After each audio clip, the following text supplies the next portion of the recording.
आज मैं आपको घुमाने वाला हूँ शक्ति, भक्ति, त्याग और बलिदान की पावन नगरी चित्तौड़गढ़ के किले में। शक्ति के अंदर आते हैं महाराणा प्रताप, भक्ति के अंदर मीराबाई, त्याग में दासी पन्नादाई और बलिदान में रानी पद्मिनी, जिनको आप रानी पद्मावती के नाम से भी जानते हैं, जिन्होंने 16,000 दासियों के साथ मेवाड़ की आन बान और शान बचाने के लिए जौहर कुंड में कूदकर खुद को जिंदा जला लिया था और सती हो गई थी। चित्तौड़गढ़ का किला भारत का ही नहीं बल्कि एशिया का सबसे बड़ा किला है, जिसमें 113 मंदिर, 84 पानी के कुंड और कई ऐतिहासिक इमारतें भी हैं। चित्तौड़गढ़ किले का इतिहास, इसकी बनावट, संस्कृति और कला इतनी अद्भुत होने की वजह से कहा जाता है, गढ़ तो चित्तौड़गढ़ बाकी सब गढ़ैया। ये किला राजस्थान की राजधानी जयपुर से 310 किलोमीटर और उदयपुर से 110 किलोमीटर दूर राजस्थान के चित्तौड़गढ़ शहर में स्थित है। 700 एकड़ के विशाल क्षेत्र में फैली हुई इस किले की बाउंड्री वॉल कुल मिला के 13 किलोमीटर की है। ये किला 3 भागों में बटा हुआ है। पहले भाग में यहाँ के स्थानीय लोग रहते हैं, जिनकी आबादी लगभग 5,000 की है। बीच के हिस्से में किला बना हुआ है और तीसरा भाग जंगल का इलाका है, जो कि रानी पद्मिनी के महल के आगे पड़ता है और 5 किलोमीटर के एरिया में फैला हुआ डियर पार्क है। हम जिस तरफ से अभी किले में जा रहे हैं, ये किले का पिछला भाग है। सन 1433 यानी कि 1433 में महाराणा कुंभा ने इस किले में 7 दरवाजे बनवाए थे और मेन गेट का नाम था सूरजपोल। सूरजपोल वही दरवाजा है जहां से दिल्ली के सुल्तान अलाउद्दीन खिलजी ने रानी पद्मिनी को पाने के लिए इस किले पर हमला कर दिया था। आप चाहें तो इस किले को अपनी गाड़ी या बाइक से भी घूम सकते हैं, या फिर आप इसको घूमने के लिए ऑटो रिक्शा भी हायर कर सकते हैं। यहाँ का टिकट प्राइस 40 रुपए का है और आपका एक ही टिकट किले के सारे भागों में काम। ये जो गार्डन आप देख रहे हैं, ये है रानी। तो सामने में जो मंदिर आप देख रहे हैं, ये है कुंभ श्याम मंदिर। मैं आपको बता देता हूँ कि चित्तौड़गढ़ फोर्ट में छोटे और बड़े सारे मंदिर अगर मिला लिए जाएं तो कुल मिलाकर इसके अंदर 113 मंदिर हैं और पानी के लिए 84 तालाब भी यहाँ पर बने हुए हैं। ये जो आप मंदिर देख रहे हैं, ये इस किले का सबसे बड़ा मंदिर है। इस मंदिर को जब गुजरात के राजा बप्पा रावल ने 8वीं शताब्दी में बनवाया था, तब ये विष्णु भगवान के वरा अवतार का मंदिर हुआ करता था। उस समय इस मंदिर के अंदर विष्णु भगवान की मूर्ति हुआ करती थी, लेकिन जब अलाउद्दीन खिलजी ने 1303 में इस किले पर हमला कर दिया था, तब उसने इस मंदिर समेत इस किले के सभी मंदिरों को तोड़ा और यही नहीं बल्कि उसने पानी के 84 टैंक्स की बाउंड्री को भी तोड़ दिया था। यहाँ इस मंदिर की मूर्तियों को अगर आप ध्यान से देखेंगे तो ज्यादातर मूर्तियां आपको क्षतिग्रस्त रूप में ही मिलेंगी, यानी कि किसी मूर्ति में आपको हाथ या पैर वाला हिस्सा टूटा मिलेगा या फिर किसी में सर की तरफ का हिस्सा। हिंदू धर्म के अनुसार टूटी हुई मूर्ति के सामने पूजा पाठ नहीं किया जाता है, इसलिए सन 1433 में यानी कि 1433 में राणा कुंभा ने मंदिर का पुनर्निर्माण करवाया। यहाँ पर उन्होंने 3 मूर्तियों को स्थापित करवाया था, जो राधा, कृष्णा और बलराम की मूर्तियां थी। और क्योंकि इस मंदिर का पुनर्निर्माण राणा कुंभा ने करवाया था, इसीलिए इसको कुंभ श्याम मंदिर के नाम से जाना जाता है। यहाँ सामने में आप देखेंगे विष्णु भगवान के वाहन गरुड़ की भी मूर्ति लगी हुई है। इसी परिसर में पीछे छोटा वाला जो मंदिर आप देखेंगे, ये है मीराबाई का मंदिर। मीराबाई मेरता शहर के पास कुर्की गांव की रहने वाली थी, जहां पर उनकी शादी राजा भोजराज के साथ हुई थी। मीराबाई भगवान कृष्ण की भक्त थी, इसलिए वो उनकी पूजा किया करती थी और साधु संतों के साथ उठना बैठना उनको अच्छा लगता था। उनकी शादी के कुछ समय बाद ही राजा भोजराज की मृत्यु हो गई थी। उसके बाद राजा भोज के भाई यानी कि मीराबाई के देवर ने उनको बोला कि राजपूत घराने की औरतें ऐसे साधु संतों के साथ उठे बैठें, ये उनको शोभा नहीं देता। लेकिन मीराबाई ने उनकी नहीं सुनी, इसी वजह से उनको इस मंदिर में 2 बार मारने का भी प्रयास किया गया। तो ऐसा कहा जाता है कि पहली बार उनको जहर देने की कोशिश की तो वो अमृत के रूप में बदल गया था, और दूसरी बार में उनको फूलों की टोकरी में काला सांप रख कर दिया गया था। लेकिन जब उन्होंने उस सांप को गले में डाला तो वो माला बन गया। इस मंदिर के अंदर 2 मूर्तियां लगी हैं, जो कि साल 2002 में लगाई गई मार्बल की मूर्ति हैं, और कृष्ण भगवान और मीराबाई की मूर्ति यहाँ पे रखी गई हैं। जो ओरिजिनल मूर्ति थी वो कृष्ण भगवान की थी और वो मीराबाई अपने साथ लेकर चली गई थी। अभी हम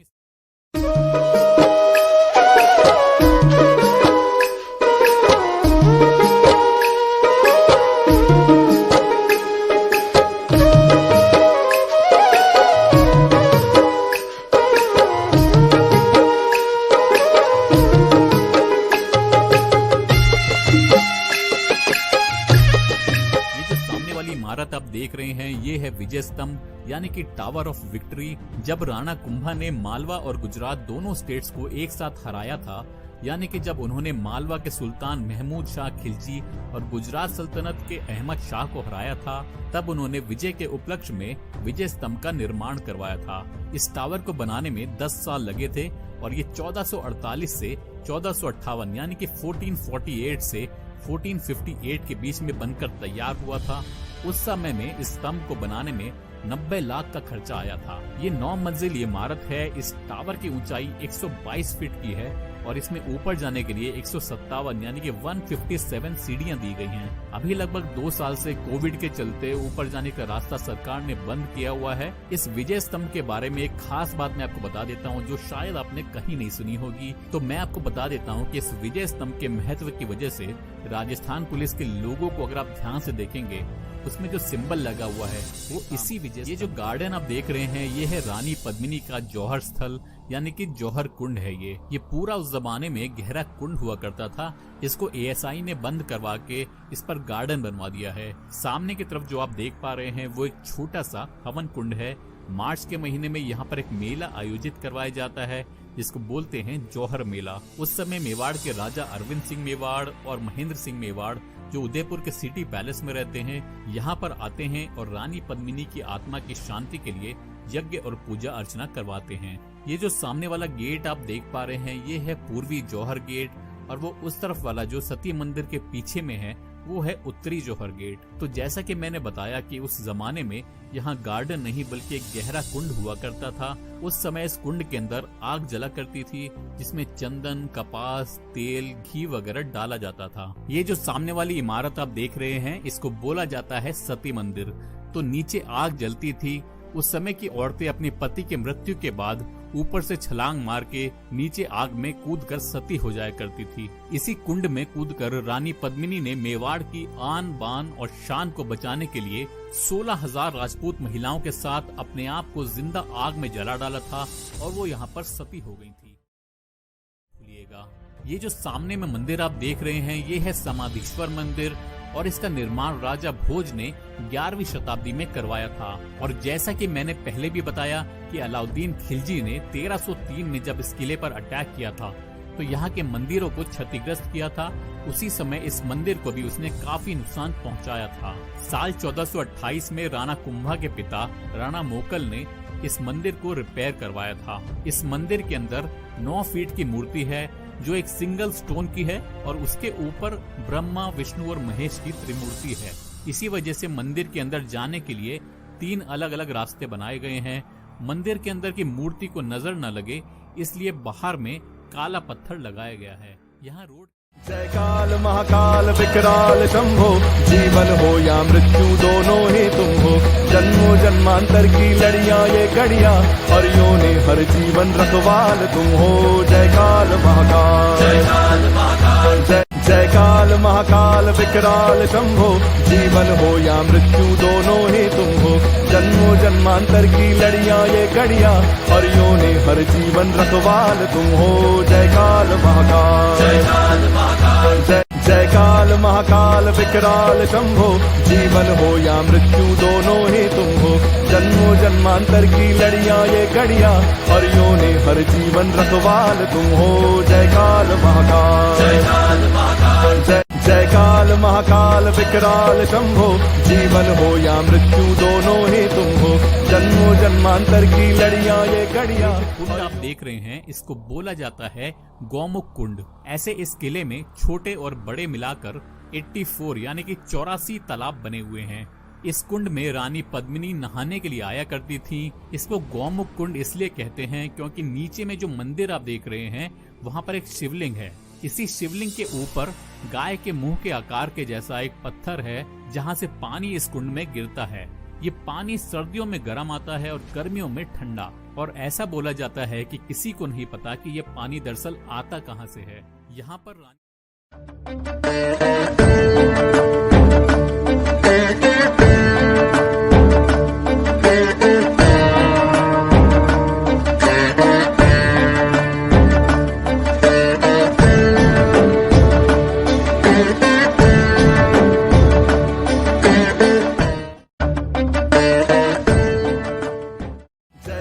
महाकाल विकराल शंभो जीवन हो या मृत्यु दोनों ही तुम हो जन्मों जन्मांतर की लड़ियां ये घड़ियां और योनि हर जीवन रखवाल तुम हो जय काल महाकाल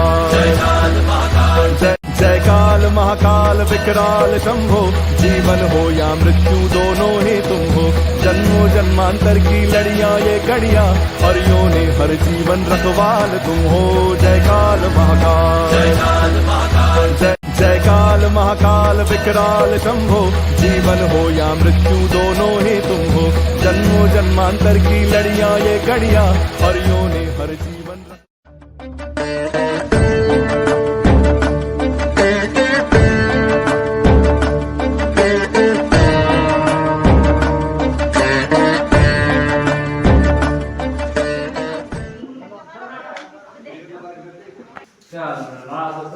ये सब आरती ले लो फोटो मत ले आप लोग क्या रामधन ने दिए किया था सब होगा ये सामने गुफा को पैक कर दिए। यहाँ से रानी साहब गोमुख में स्नान करके शिव जी की पूजा करके रानी साहब उनके महल में जाते थे। जमीन में रानी साहब का आना जाना होता, दरबार के रानियाँ थी बाहर नहीं निकलती थी, पर्दा सिस्टम था। 1303 में अलाउद्दीन खिलजी रानी साहब को लेने के लिए आया, फिर रानी साहब उनके साथ ले गई और विजय स्तंभ के सामने दो चौबूतरे बने हुए और रानी साहब ने 1303 में 16,000 दासियों के साथ चंदन की लकड़ी लगा के जोर कर लिया। आन बान शान के लिए मर गए कट गए मगर झुके नहीं। ये रानी पद्मिनी है, ऐसी मूर्ति पूरे राजस्थान में नहीं है। रानी साहब कांच में देख के विचार करे भगवान से, भगवान मेरे को इतनी खूबसूरत नहीं बना था तो आज ये किला बर्बाद नहीं होता और इसको जोड़ नहीं करना पड़ता, क्योंकि रानी पद्मिनी इतनी सुंदर थी, पानी पीती तो गले में देता था। यानी कि ऊपर वाले ने रानी पद्मिनी को कांच के माफिक बनाया था, तभी तो ये किला बर्बाद हो गया। अलाउद्दीन खिलजी ने कहा मेरे को रानी से दिखा दो, मैं युद्ध नहीं करूंगा, दिल्ली चला जाऊंगा। तो पद्मिनी के महल में आप जाएंगे, वहाँ नहीं आपको कुछ समझाने वाला ना कोई मूर्ति है, मगर एक कमरा देखने को मिलेगा। उस कमरे में तीनों तरफ खिड़की लगी है, बीच में गेट होता है। अलाउद्दीन खिलजी को बीच में खड़ा करके उसको गेट के ऊपर कांच लगाया, कांच का रिफ्लेक्शन खिड़की में गिरा, खिड़की से गिर के पानी वाले महल में गिरा। रानी पद्मिनी जल महल में खड़ी रही और अलाउद्दीन खिलजी को बीच में खड़ा करके उसको कांच में दिखाया। कांच में दिखाने के बाद फिर भी उसने युद्ध किया, तो राजा महाराजा सब युद्ध में मारे गए। रानी पद्मिनी ने जोर कर लिया, अलाउद्दीन खिलजी को उसकी हड्डियां मिली, रानी मिली नहीं। फिर उसको गुस्सा आया, उसकी सेना को ऑर्डर दिया सारी मूर्तियां तोड़ दो, किले के ऊपर एक भी मूर्ति सलामत नहीं है। विजय स्तंभ को गौर से देखना, कोई मूर्ति सलामत नहीं है, जो मूर्ति सलामत है उसकी पूजा होती है। यहाँ पर रानी पद्मिनी के 2 पैलेस बने हुए हैं। एक है समर पैलेस जो कि पानी के बीच में बना हुआ है और दूसरा है विंटर पैलेस जिसके अंदर अब हम जा रहे हैं। इस महल में आपको चारों तरफ गार्डन दिखाई देगा, तो गवर्नमेंट ने इसको बेहतर रूप देने के लिए यहाँ पर गार्डन बना दिया है। अलाउद्दीन खिलजी ने जब यहाँ पर हमला कर दिया था तब ये पूरा महल उसने खंडित करवा दिया था। अब हम उस जगह जा रहे हैं जहाँ से अलाउद्दीन खिलजी ने रानी पद्मिनी का चेहरा देखा था। ये जो कमरा आप देख रहे हैं ये वही रूम है जिसमें खिलजी को लाया गया था और रानी पद्मिनी का चेहरा उसको दिखाया गया था। ये जो पानी के बीच में आप महल देख रहे हैं ये रानी पद्मिनी का समर पैलेस हुआ करता था, जिसे जल महल भी कहा जाता है। उस जमाने में एसी, पंखे, कूलर वगैरह तो होते नहीं थे, तो जिससे कि ये महल गर्मियों के समय में ठंडा रह सके, इसी वजह से इस महल को पानी के बीच में बनाया गया था। यहाँ पर बरसात का पानी स्टॉक किया जाता था और इस पैलेस में आने के लिए नाव का इस्तेमाल किया जाता था। दिल्ली का सुल्तान अलाउद्दीन खिलजी जब रानी की खूबसूरती देखने के लिए चित्तौड़ आया, तब रावल रतन सिंह के गुरु ने इसी जगह से रानी का फेस खिलजी को दिखाया था। रानी को वहाँ समर पैलेस में पानी के पास बिठाया गया था और पानी की परछाई जब 90 डिग्री के एंगल से शीशों में पड़ी थी तब अलाउद्दीन खिलजी ने रानी का चेहरा देखा था। यहाँ ऊपर में 4 शीशे लगे हुए थे जिनको राजपूत करनी सेना द्वारा पद्मावत मूवी के विरोध में निकाल दिया गया था। उसके बाद साल 1303 में अलाउद्दीन खिलजी ने रानी पद्मिनी को पाने के लिए इस किले पर धावा बोल दिया था और तब रानी यहाँ से सुरंग के जरिए निकल गई थी और 16,000 दासियों के साथ जौहर कुंड में कूदकर जिंदा जलकर वो यहाँ पर सती हो गई थी।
दुर्गों के राजा चित्तौड़गढ़ दुर्ग में स्थित मां कालिका के अति प्राचीन मंदिर की यात्रा एवं मंदिर से जुड़े ऐतिहासिक पहलुओं पर चर्चा करेंगे। मां कालिका का यह मंदिर चित्तौड़गढ़ किले में विजय स्तंभ व पद्मिनी महल के बीच स्थित है। तो दोस्तों, हम पहुंच चुके हैं हमारी आज की यात्रा के पड़ाव मां कालिका के मंदिर तक। आइए मिलकर यात्रा का आनंद लेते हैं। क्षत्रिय राजवंशों की कुलदेवी व जगत की पालनकर्ता मां कालिका का यह मंदिर एक ऊंचे चबूतरे पर स्थित है, जहां सीढ़ियों की चढ़ाई के द्वारा हम दर्शन हेतु पहुंच सकते हैं। मंदिर में खुला चौपाल भी बना है, जहां जागरण का आयोजन होता है। माता कालिका के मुख्य मंदिर के बिल्कुल सामने भगवान भोलेनाथ का एक छोटा मंदिर बना है। आइए अब मुख्य मंदिर के भीतर प्रवेश करते हैं। मुख्य मंदिर की कलात्मकता और पत्थर पर की गई उत्कृष्ट नक्काशी देखते ही बनती है। यहाँ माता काली का दर्शन लाभ लेकर आप स्वयं को धन्य महसूस करेंगे। मां काली का यहाँ प्रतिदिन नया श्रृंगार होता है। यहाँ प्रतिदिन सैकड़ों श्रद्धालु दर्शन के लिए आते हैं। ऐतिहासिक जानकारी के अनुसार मां कालिका का यह मंदिर मुख्यतः 8वीं शताब्दी के आसपास बप्पा रावल के समय का माना जाता है। उस समय यह मंदिर भगवान सूर्य नारायण को समर्पित था, किंतु बाद में अलाउद्दीन खिलजी द्वारा चित्तौड़ पर आक्रमण के दौरान मुख्य मंदिर के अधिकतर भाग को क्षतिग्रस्त कर दिया गया था। तत्पश्चात महाराणा हमीर सिंह सिसोदिया ने मंदिर को पुनर्निर्माण करवाया और यहाँ माता कालिका को विराजमान करवाया। मंदिर की प्राचीनता, माता के असीम चमत्कार दर्शनार्थियों को अपनी ओर आकर्षित करते हैं। अभी हम इस किले के 7 गेट क्रॉस करके आए हैं। ये जो सामने में आप गेट देख रहे हैं, इसको बोलते हैं सूरज पोल दरवाजा। ये इस किले का मेन एंट्री गेट हुआ करता था। सूर्य की पहली किरण इस दरवाजे के ऊपर पड़ती थी, इसी वजह से इस दरवाजे का नाम सूरज पोल है। अगर यहाँ पर कोई भी हमला करने की या ऊपर चढ़ने की कोशिश करता था तो यहाँ ऊपर से गर्म तेल और पानी डाल दिया जाता था, ताकि उसके हाथ पैर जल जाएं और वो फिसल कर नीचे गिर जाए। यहाँ छोटे छोटे जो छेद बने हुए हैं वो तीर कमान चलाने के लिए इस्तेमाल किए जाते थे। ये जो सामने में आप पहाड़ी देख रहे हैं, ये अरावली हिल्स का हिस्सा है और इसको कहा जाता है कुंभकर्ण पहाड़ी। यहाँ सामने में आप ध्यान से देखेंगे तो आपको ऐसा लगेगा कि यहाँ पर कुंभकर्ण सोया हुआ है। सामने की तरफ कुंभकर्ण का मुंह है, बीच में पेट है और आखिरी में उसके पैर है। इस पहाड़ी को ऐसा बनाया नहीं गया था, बल्कि कुदरती ही ये पहाड़ी ऐसी है। और मैं आपको ये बता देता हूँ कि इन्हीं दोनों पहाड़ियों के बीच में अलाउद्दीन खिलजी तंबू लगाकर 6 महीनों तक रुका था। ये जो सारा खेती बाड़ी वाला एरिया आपको दिख रहा है, ये उस जमाने में जंग का मैदान हुआ करता था। इसी मैदान में रावल रतन सिंह और अलाउद्दीन खिलजी के बीच में युद्ध हुआ था। चित्तौड़गढ़ से 5 किलोमीटर दूर एक गांव है जिसका नाम है गोपाल नगर। उसी गांव के लोग यहाँ पर खेती बाड़ी करते हैं। ये सामने वाले हिस्से में उसी जमाने से जंगल हुआ करते हैं। ये जो सामने में आप रास्ता देख रहे हैं, आज भी यहाँ के स्थानीय लोग इसको आने जाने के लिए इस्तेमाल में लाते हैं। तो यहाँ नीचे में ज्यादातर बिल जाति के लोग रहते हैं, जिन्होंने महाराणा प्रताप का युद्ध के दौरान में काफी साथ दिया था। तो थोड़ी सी जानकारी मैं आपको इन बिल जाति के लोगों के बारे में दे देता हूँ। तो ये लोग यहाँ पर जो सीताफल काला पड़ चुका होता है, उसको तोड़कर उस सामने वाली पिंक कलर की फैक्ट्री में ले जाते हैं और उससे वहाँ पर हाथ की कारीगरी की जाती है और साड़ियाँ और कई अलग अलग प्रकार की पोशाक बनाई जाती हैं। तो यहाँ सिर्फ सीताफल की ही नहीं, बल्कि केले और बांस की भी साड़ियाँ वगैरह बनाई जाती हैं। आपने अगर पद्मावत मूवी में घूमर गाना सुना होगा, तो उसमें दीपिका पादुकोण ने जो लाल रंग की साड़ी पहनी थी, वो यहीं के लोगों ने बनाई थी। यहाँ की साड़ी को राष्ट्रपति द्वारा 3 बार पुरस्कार भी मिल चुका है। एक खास बात मैं और बता देता हूँ कि इस साड़ी को अगर आप पहली बार फिटकरी से धोएंगे तो इसमें चंदन और गुलाब की खुशबू आती है, जो कि हमेशा के लिए रहती है। यहाँ चित्तौड़गढ़ के किले की जो आपने 40 रुपए की टिकट ली है, उसमें 35 रुपए गवर्नमेंट यहाँ की सिक्योरिटी और रखरखाव के लिए खर्च करती है और 5 रुपए गवर्नमेंट की तरफ से बिल जाति के लोग को दिया जाता है। और यही नहीं, बल्कि यहाँ पर जो गाइड्स भी काम करते हैं, उनको भी 100 रुपए प्रतिदिन यानी कि 3000 रुपए महीना सरकार की तरफ से दिया जाता है, जो कि इनकी रोज की कमाई से अलग है। यहाँ चित्तौड़गढ़ में आपको किसी भी मंदिर के बाहर में कोई भी भिखारी नहीं दिखाई देगा। इसका कारण ये है कि कोई भी ऐसा इंसान अगर दिखता है तो राजा उसको अपनी फैक्ट्री में रोजगार देते हैं, क्योंकि ऐसा कहा जाता है कि ये मेवाड़ है, यहाँ मांगने से अच्छा मर जाना बेहतर है। ये जो सामने वाला टावर आप देख रहे हैं, इसको बोला जाता है टावर ऑफ फेम, कीर्ति स्तंभ, जिसको जैनियों ने 12वीं शताब्दी में रावल कुमार सिंह के समय में बनवाया था। ये 4 मंजिली इमारत है जिसकी ऊंचाई 72 फीट की है। इसी कीर्ति स्तंभ को देखकर राणा कुंभा ने विजय स्तंभ का निर्माण करवाया था। इसमें ऊपर जाने का रास्ता बड़ा सकरा है, इसकी वजह से गवर्नमेंट ने इसको सुरक्षा की दृष्टि से पूरी तरीके से बंद किया हुआ है। यहाँ कीर्ति स्तंभ के साथ में ही एक दिगंबर जैन का मंदिर भी है। इसमें जो प्रतिमा है वो दोबारा लगाई गई थी, क्योंकि ओरिजिनल जो प्रतिमा थी वो आक्रमण के दौरान खंडित कर दी गई थी।